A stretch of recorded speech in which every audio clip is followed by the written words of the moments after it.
Alhamdulillah wassalatu wassalamu ala asyrafil anbiya sayyidina Muhammadin wa ala alihi wa sahbihi ajma'in. Rabbi shrah li sadri wa yassir li amri wa hlul 'uqdatam min lisani yafqahu qawli. Amma ba'd. Assalamu alaikum warahmatullahi ta'ala wabarakatuh. So bilang pagpatuloy sa ating topic sa mga aral patungkol sa impyerno. So ngayon dito na tayo sa topic na kung ano ang katangian, ano ang imahe ng mga tao na nasa loob ng impyerno. So, alam natin na sa araw ng paghukom, ang Allah subhanahu wa ta'ala ay bibigyan tayo ng kumbaga bagong anyo.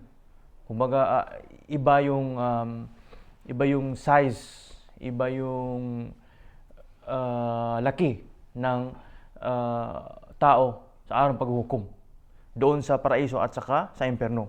Kaya tingnan natin ano kaya ang katangian ng mga taga-impyerno.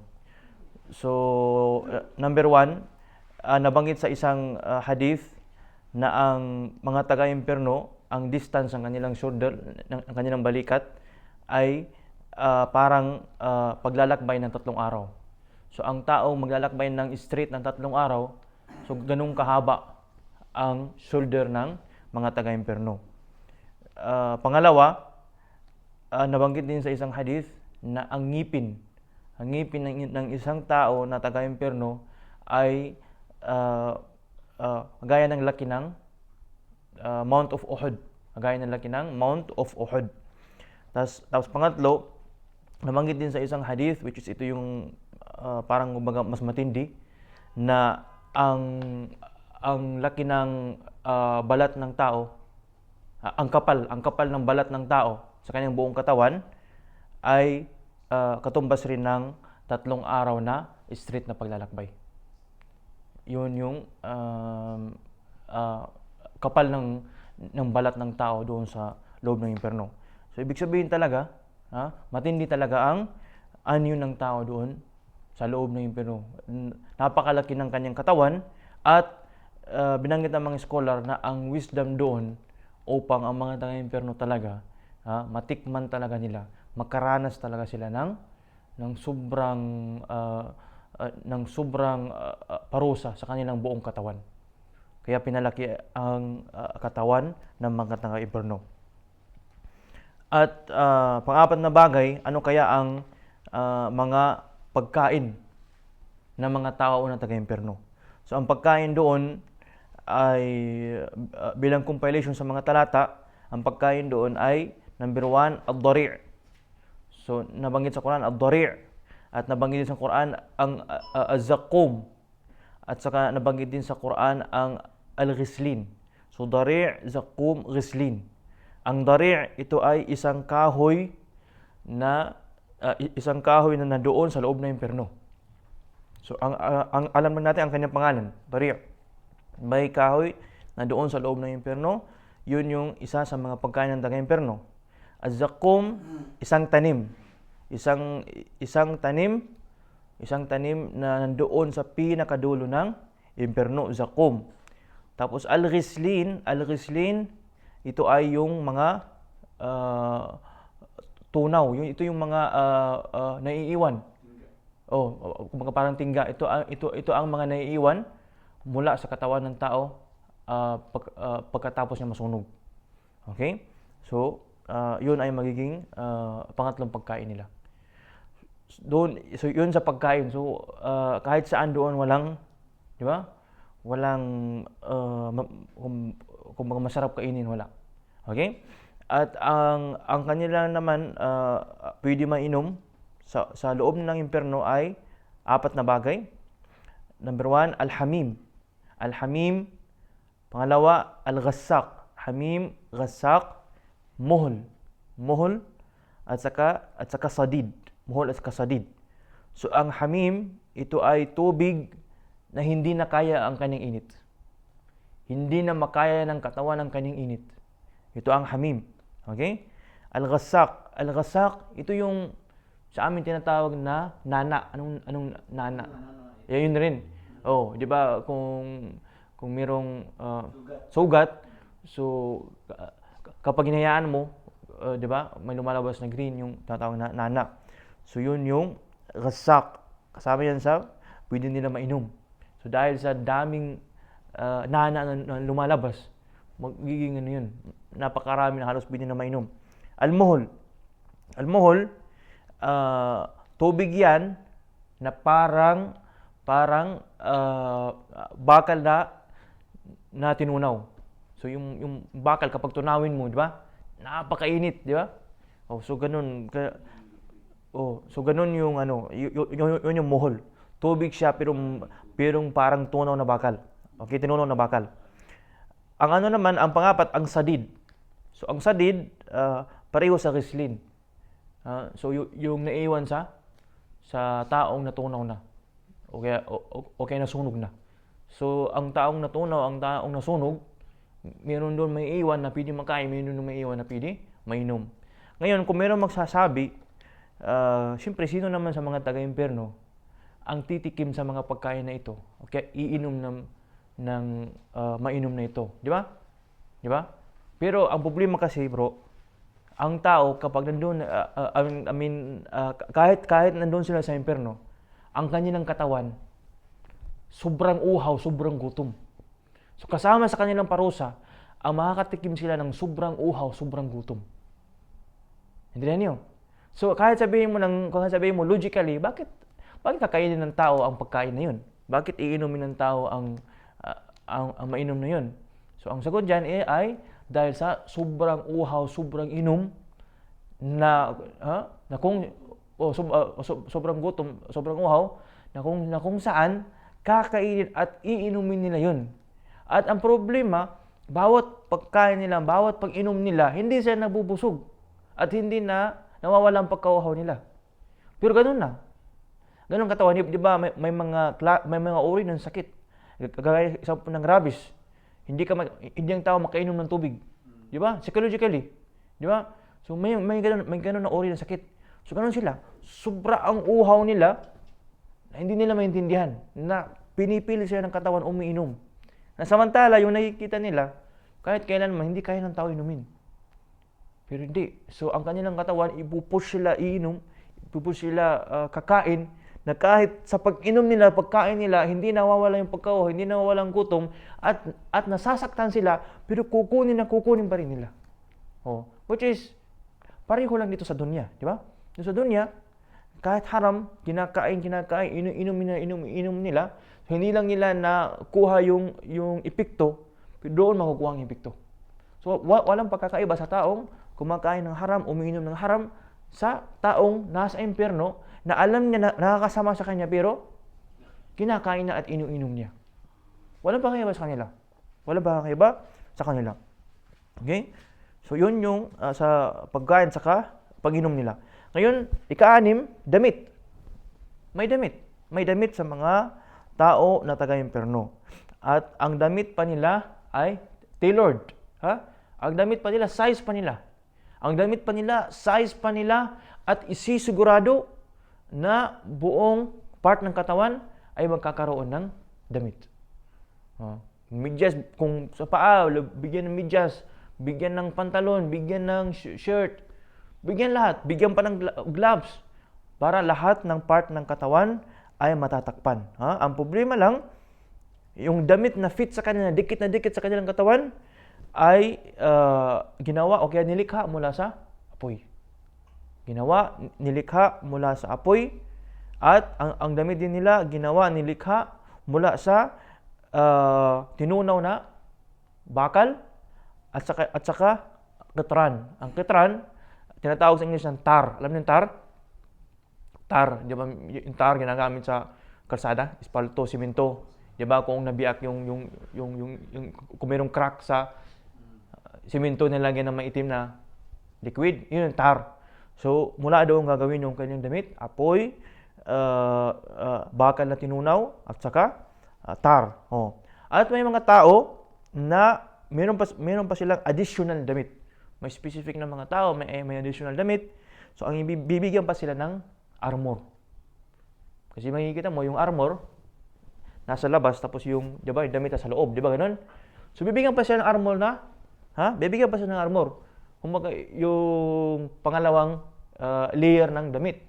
Ngayon, ang problema sa arbor, ang problema sa pangalawang layer ng damit, siya ang mag-preserve ng init ng first layer ng damit.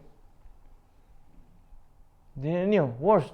So, imbis na at least yung init lalabas pa, okay, magkakaroon pa ng hangin, hindi. Mayroong nakakaroon siya ng armor na kung saan mapipreserve ang init, ang sakit. So, yun yung katangian, sitwasyon ng bawat taga-impyerno. At wala pa tayo at hindi pa yung topic ng kung ano ang uri ng parusa ang matikman nila. So yun, kumbaga yun, given yun. Yun, given yun. Okay? Papasok ka, ito ang magkakaroon ng tao ng ganito yung katawan mo. Okay? Ganito yung katawan mo, ganito yung pagkain mo, ganito yung inom mo, ganito yung damit mo. Mga basic. Basic yun. Pero ngayon, papasok tayo sa last topic natin, sa topic na impyerno. Last title sa topic natin na impyerno ay ano ang mga uri ng parusa nandoon sa loob ng impyerno. Uri ng parusa doon sa loob ng impyerno. Hindi na natin pag-usapan yung kung ito na parusa para kanino o para kanino. Okay? Hindi natin in general ano ang compiled na mga parusa na doon sa loob ng impyerno. So, number 1, isa sa mga parusa doon na ang balat ng tao ay anong tawag sa karne na ang balat ng tao ay maluluto, in short. Ang balat ng tao ay maluluto. Okay? Hindi ba yung baka, yung kambing, kapag niluluto mo hanggang magiging pula, magiging itim, di ba? Ganun. So, isa sa parusa doon na lahat ng balat ng mga tao sa impyerno ay maluluto. At every time maluluto yun ay bibigyan naman ng bagong balat. Bibigyan naman bagong balat. So, ulit-ulit binibigyan ng bagong balat. Sabi ng Allah, kullama nadijat juluduhum baddalnahum juludan ghayraha liyadhuqul adab. So bawat pagkaluto ng kanilang mga balat, yun ay papalitan ng bagong balat upang sila ay makakatikim ng parusa. May purpose. Pangalawa na parusa ay as-sab was-sahar. Sab, bubuhusan sila. Sahar ibig sabihin tutunawin sila. So bubuhusan at saka tutunawin. So sa araw ng paghuhukom, sila ay bubuhusan ng mainit. Tapos yung binuhos sa kanila, yun ay papasok sa yun ay magsunog ng kanilang balat at papasok hanggang sa kanilang internal. Okay, sabi ng Allah, yusharu bihi ma fi butunihim wal julud. Okay, so tutunawin yung mga binubuhos sa kanila, yun ay tutunaw sa kanilang mga balat at saka sa kanilang laman. Pangatlo, ang kanilang mukha, although sinabi mukha, pero ibig sabihin buong katawan. Ang mukha nila ay susunugin ng laggab. Laggab ba rin sa Tagalog? Laggab, di ba? So laggab, hindi pa flame. Di ba? Kapag may apoy, may laggab. Di ba? Yung maliit na gumagalaw, di ba? So yung laggab, kapag dumaan yan, pagdaan lang ng laggab, so matutunaw ang kanilang mga balat, o kaya sinabi sa talata, talfahu wujuhahumun nar wa hum fiha kalihun. Okay? Ang kanilang mukha, ma-dismantle. Kung basahin mo ang tafsir, ibig sabihin, sabi sa tafsir, ang kanilang lips ay mag-merge na, magiging isa na. Di ba? Didikit. Oo. Didikit na. Tapos ang ngipin lalabas at didikit na ang ngipin sa kanyang lips. Hindi niyo. So, ganun yung pagtunaw mula pa lang sa laggab ng apoy. Pangatong parusa. Pangapat, sahab. So, sa araw ng paghuhukom, isang uri ng pagparusa ay ang pagsahab. Ang paghila. So, hinihila ang tao. So, kasama doon ang insulto at saka ang pagbaba at saka yung masakit rin. Okay? Panglima, ihatatun nar bil kufar. So, panglimang parusa, lahat ng mga tao doon ay napalibutan, ihata. Lahat ng mga tao ay napalibutan ng apoy. Paano mo nasabi na napalibutan ng apoy? Kasi lahum min jahannam mihad wa min fawqihim ghawash. Kahit ang lupa doon ay apoy at ang tawag ng roof, at ang bubong doon o kaya sa taas apoy rin. So apoy sa baba, apoy sa taas, bukod pa sa apoy na dumadating sa kanila, sa langgam at saka sa mga parusa. Okay? Lahum min jahannam mihad wa min fawqihim ghawash. At panganim na parusa, usulun nar al-qalb. Ang apoy ay darating pa sa puso. So, ano kaya yung feeling, no? Na mayroong apoy na darating sa puso. Di ba? Parang napakasakit, no? Apoy darating sa puso. Okay? Sabi ng Allah Subhanahu wa ta'ala, narullahil muqada allati tattali'u 'ala al-af'ida.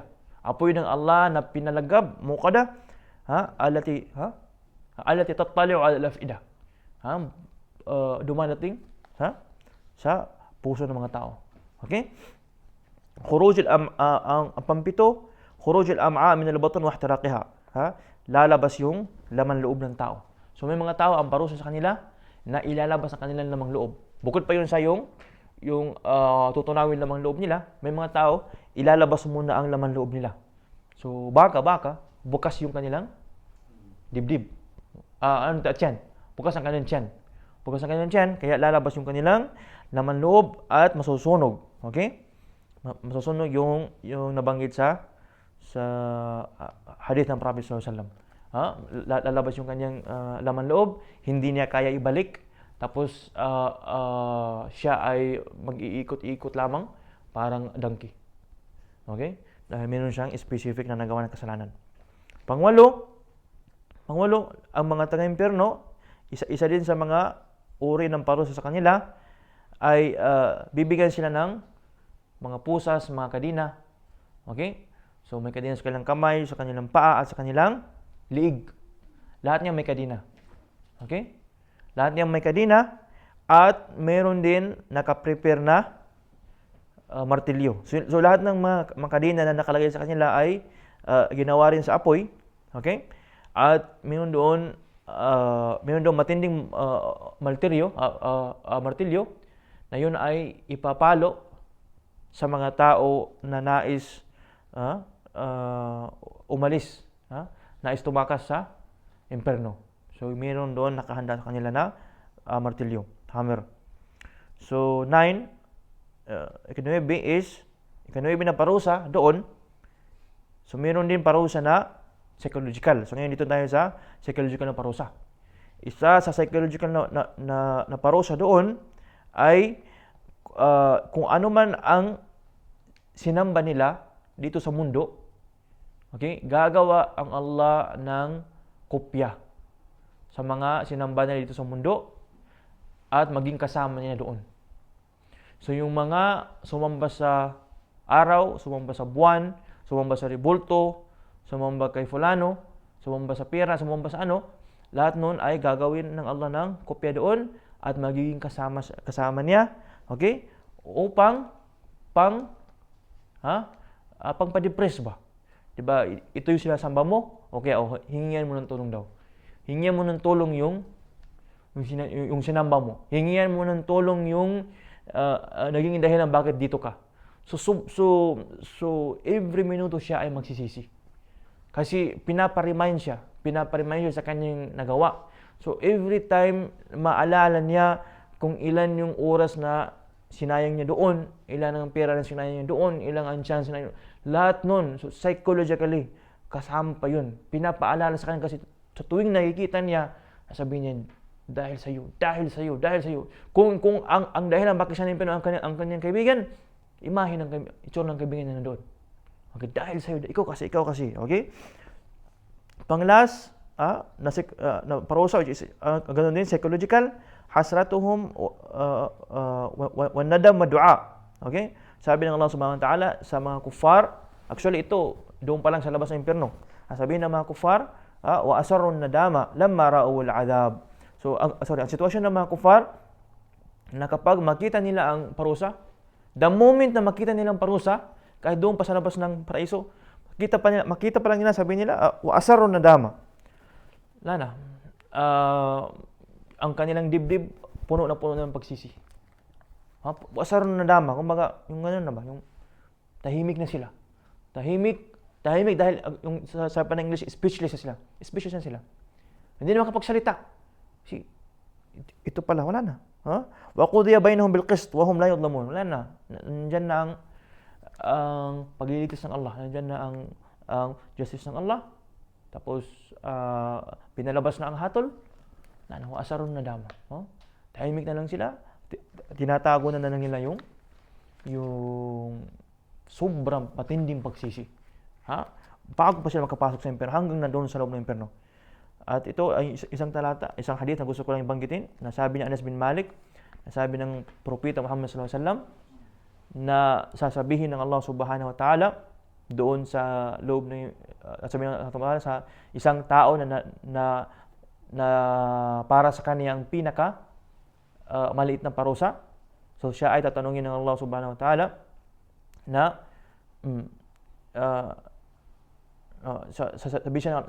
siya ay tatanungin ng Allah subhanahu wa ta'ala na kung ang buong kayamanan ng mundo ay gagawin ko na iyong kahari-harian, yun ba ay kaya mo ba na yun lahat ay i-sacrifice mo alang-alang lang hindi ka makatikim ng parusa dito? Sabi niyo, oo. Sabi ng Allah subhanahu wa ta'ala, yung hiningi ko sa iyo, mas maliit pa doon. Okay? Ang hiningi ko sa iyo, mas maliit pa doon.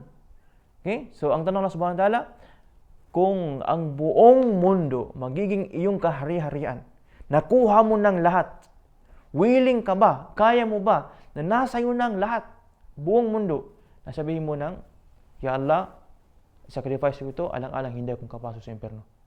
So ngayon, sabi niya, oo. Sabi sa kanya ng Allah, yung hiningi ko sa iyo noon, mas maliit pa dyan.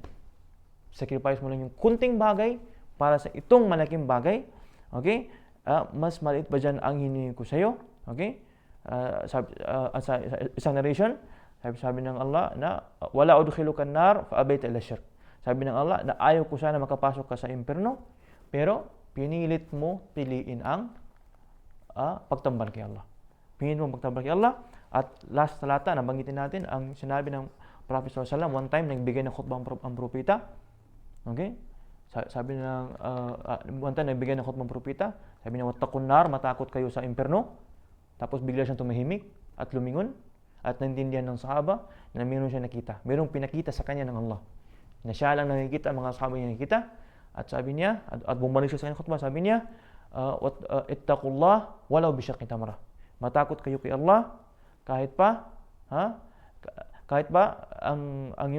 matakot kayo kay Allah kahit pa sa laki ng isang dates. Walau bishaqqi kahit sa laki ng kalahati ng dates. Kumbaga, kahit anong pwede mo magawa para makalayo sa iyo sa impyerno, na kahit kunti lang, kahit laki ng kalahati ng dates, gawin mo. So, kahit pa 25 dirhams, makakatulong sa iyo para malayo ka sa impyerno, bigay mo. Walau bishaqqi tamrah. Okay? At ang kausap ng propeta, sino? Ang mga sahaba. So, kailangan pa ba sabihin sa mga sahaba? So, mas kailangan natin na mag-sacrifice, kasi kaya ng nabanggit sa Hadith Qudsi, na hindi buong mundo ang gusto ng Allah. Ang ibigay natin alang-alang sa tayo magligtas sa impyerno. Hindi buong mundo. Mas maliit pa doon, di ba? Mas maliit pa doon, mas magaan pa doon. Kaya dapat natin gawin para makalayo tayo sa ganitong klaseng impyerno, di ba? Wag mo na gawin task assignment yung bakit ganyan ang impyerno. Hindi. Gawin mo task assignment yung paano ka magliligtas sa impyerno. O kaya gawin mo task assignment paano ka makapasok sa paraiso. Sa maganda na paraiso, sa maganda na tirahan, sa napaganda na tirahan, paraiso. Okay? Wa ilahuna wa salamu alaikum warahmatullahi ta'ala wabarakatuh.